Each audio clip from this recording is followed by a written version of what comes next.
साथियों नमस्कार। साथियों आनंद से रहें और प्रकृति के साथ हमेशा मुस्कुराते रहें। देखिए सामने आज है फुटबॉल लिली और आज हमारी नर्सरी पाठशाला में आज फुटबॉल लिली के बारे में पूरी जानकारी हम आपको देंगे। देखिए ये सीजनल का पौधा है, मतलब बल्ब है, ये कंद से होता है। कंद अभी आपको दिखा रहे हैं, ये देखिए इसके कंद हैं। ये लगभग तीसरा चौथा साल है ये जो इन कंदों से हम फूल प्राप्त कर रहे हैं। तो एक ये भी आप देखिए कि इस तरह से एक ये हमने उपक्रम भी सीख लिया है कि इनके कंदों को हम कैसे सुरक्षित रखें और कैसे अगले साल के लिए इनको प्रोपोगेट भी कर लें। तो चलिए आज पूरी जानकारी आपको मिलेगी और हम इसमें इनकी सुंदरता के लिए और इतने सुंदर फूल प्राप्त करने के लिए क्या करते हैं ये आपको बिल्कुल सरल भाषा में बताएंगे। देखिए ये मूलतः तो दक्षिण अफ्रीका में जो देश हैं सेनेगल और सोमालिया। सेनेगल में तो भारतीय लोग बहुत ज़्यादा हैं और नए नए बच्चे वहाँ सर्विस कर रहे हैं। तो वही ये सेनेगल है, ये वहाँ का मूल कंदीय पौधा है और ये फिर धीरे धीरे भारत में इसकी सुंदरता इसको लेके आ गई है और इसकी सुंदरता बड़ी निराली ही होती है।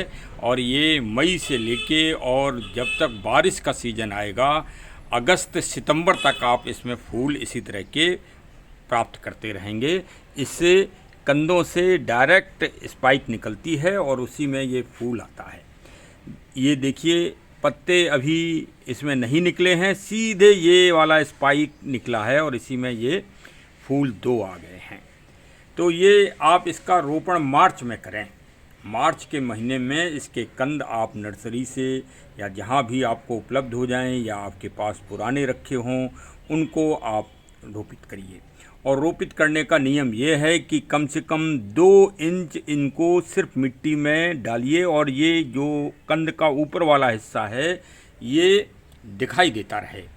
और इसमें सबसे बड़ी खूबी जो इनको बचाने की है कि पानी की नमी आप इसी तरह से रखिए जिस तरह से ये आप देख रहे हैं। देखिए ये पानी का ड्रेनेज सिस्टम हमारे गमले का बहुत अच्छा है और पानी इसमें बिल्कुल रुक नहीं रहा है और इतनी ही नमी की इसको आवश्यकता है। इसको ज़्यादा खाद की आवश्यकता भी नहीं पड़ती है। यदि आप गोबर या वर्मी कंपोस्ट की खाद दे देंगे तो इनके कंदों में अगर ज़्यादा आप दे देंगे या कच्चा गोबर दे देंगे तो इसमें फंगस भी लगने की संभावना पूरी रहती है। इसलिए पानी कम से कम दें। इसकी जो मिट्टी है वो 30% रखें और 30% इसमें सैंड मिला दें और लीफ कंपोस्ट अगर आपको मिल जाए तो वो आप मिला दें। और ड्रेनेज सिस्टम अगर आप अच्छे रखेंगे तो ये सालों साल आपके कंद सुरक्षित बने रहेंगे। इनको जब सितंबर में इनके ये पत्ते गल जाएंगे, जब सर्दी आने लगेगी तो ये पत्ते गल जाते हैं तो आप ये समझिए कि आपके कंद परिपक्व हो गए हैं।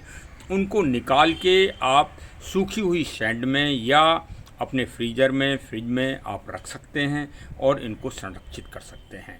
मैं तो इनको सफ़ेद वाली सैंड में सुरक्षित रख देता हूँ, उसमें देख लेता हूँ पहले नमी ना होना चाहिए और उसी में ये सुरक्षित में रख के अपने अगले साल के लिए इनका प्रोपोगेशन मार्च महीने में बो के कर लेता हूँ। अब इसी में छोटे छोटे कंद फिर से बनेंगे और इनकी संख्या और ज़्यादा हो जाएगी। देखिए खाद के लिए बहुत सारी खादें आजकल मार्केट में आ रही हैं और सब में कोई ना कोई अच्छाई है, लेकिन मैं तो AWPL का ये वैदिक एग्रो भूविटा का मैं अपने गमलों में उपयोग करता हूँ। ऑर्नामेंटल पौधों में बहुत अच्छा उपयोग करता हूँ। इनके बहुत अच्छे रिजल्ट हैं। सामने आप देख ही लीजिए, ये चीकू का पेड़ है, कितना हरा भरा है और इसमें चीकू अभी आए भी थे लेकिन चिड़िया खा गई हैं। तो इस तरह से ये देखिए ये वैदिक एग्रो भूविटा का ये बैग है। इसमें 4 kg खाद होती है जो 1 एकड़ फसल के लिए पर्याप्त है और ये इसके दाने हैं। मैं इन्हीं दानों को इसमें करीब 1 महीने में कुछ दाने इसमें डाल देता हूँ। इस तरह से बस समझ लीजिए कि खाद जो भी आप दुनिया भर की खाद ढूंढ रहे हैं वो सब पूरी हो गई। इसका इतनी खाद पर्याप्त है इसके लिए। और ये देखिए अब आप गुड़ाई कर दीजिए इसकी हल्के हल्के उससे ये गुड़ाई भी हो गई। और इसमें अब हम शाम को पानी डालें कायदे अनुसार, लेकिन इस समय गर्मी टेम्परेचर बहुत ज़्यादा है, इसलिए मैं पानी डाल दूंगा, क्योंकि हमारे इसमें नमी भी पर्याप्त है अच्छी। तो मैं अभी इसमें पानी डाल दूंगा, जिससे खाद जो डाली गई है वो इसमें सम्मिश्रण हो जाए, मिल जाए अच्छी तरह से। खाद को आप पुनः एक बार देख लीजिए, ये डीएपी से मिलती जुलती है।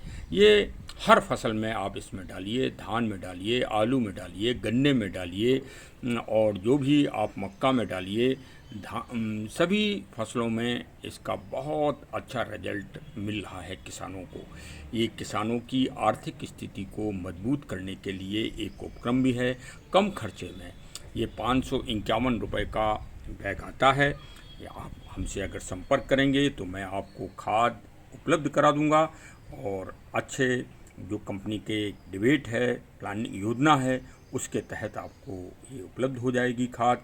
मेरा मोबाइल नंबर है 6393828336 पर आप संपर्क कर लें। मैं इन पौधों के बारे में, और ये अच्छी बहुत ही उर्वरक खाद है। देखिए, एडवर्टीजमेंट आप इसे कहेंगे, यस, मैं एडवर्टीजमेंट ही कर रहा हूँ, इसलिए कि अच्छी चीज़ें, अच्छी खाद अच्छे लोगों के पास पहुंचना चाहिए, जिससे वो अपनी आर्थिक स्थिति को मजबूत कर सकें। किसान बड़ी मेहनत से पैसा इकट्ठा करता है, और अपने धन पे, जो अपने कपड़ों पे, अपने बच्चों की पढ़ाई पे, अपने खाने पीने पे वो कटौती करके और बाज़ार से खाद खरीदता है। ब्लैक में उसको खाद मिलती है, सीजन पर उसको खाद उपलब्ध नहीं हो पाती, उसे बहुत परेशानी का सामना करना पड़ता है। शहर के लोग किसानों की इन परेशानियों को नहीं जानते हैं, लेकिन जो किसान, जो बच्चे किसान की मूल समस्याओं से जुड़े हैं, उनको इस बात का आभास होता है कि एक बोरी खाद का इंतजाम करना किसान के लिए कितनी मेहनत का कार्य है, और वो अपना जीविकोपार्जन के धन को उस खाद में लगाते हैं, फिर खेत में डालते हैं, फिर अन्न पैदा होता है। वो अन्न सभी नागरिकों को मिलता है, और उससे सभी लोग अपना स्वास्थ्य का सुधार करते हैं।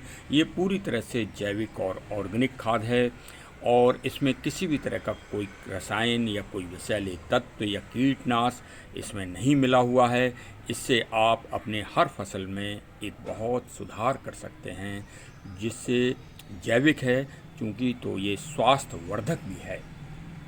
मूल खेत से ही स्वास्थ्य चालू हो जाता है। आजकल खेतों में जो विभिन्न तरह की जहरीली रसायन खादें पड़ रही हैं, मैं किसी व्यक्तिगत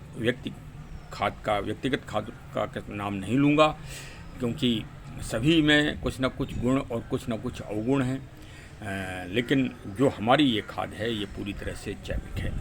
इसका सभी किसान लोग अपने ऑर्नामेंटल पौधों में, फसलों में खुलकर इसका उपयोग करें और लाभ पाएँ। चलिए, हमारे चैनल से जुड़े रहिए। इसी तरह हम आपको पेड़ पौधों की और अन्य सब की जानकारी समय समय पर बहुत अच्छे रूप से देते रहेंगे। इसको आप साइड में रख दीजिए जब इसमें फूल आ जाए। वैसे इसको धूप बहुत पसंद है, लेकिन जब फूल आ जाएं तो फूल की सुरक्षा के लिए इसको आप डायरेक्ट धूप में मत रखें, थोड़ा साइड में रखें, तो बहुत अच्छे फूल काफ़ी दिन तक चलते रहेंगे। तो हमारे चैनल से अब आपको जुड़ना है और प्रकृति पेड़ पौधों के संरक्षण और संवर्धन की अधिक से अधिक जानकारी लेना है। अपने मिलने जुलने वालों को भी शेयर करना है, और विशेषकर इस खाद की जानकारी भी सबको आप प्रदान करिए। धन्यवाद, धन्यवाद। जय हिंद, जय